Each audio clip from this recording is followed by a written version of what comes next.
Hello and welcome back to my channel. In today's video, I will show you how to use the Microsoft Copilot app like their ChatGPT-4, their DALL AI and other things. So let's get started.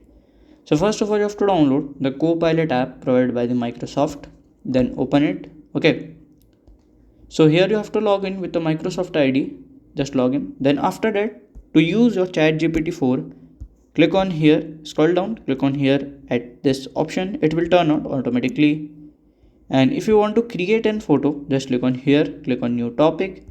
And from here you can just say, I want a photo like a dog running, uh, running, like running through the tiger. So it will make a photo like this. So currently this Copilot is for free and you can use it. So if you have any question, you can let me know in my comment section. And if you found this video helpful, make sure you like, subscribe and share the video. Thank you for watching.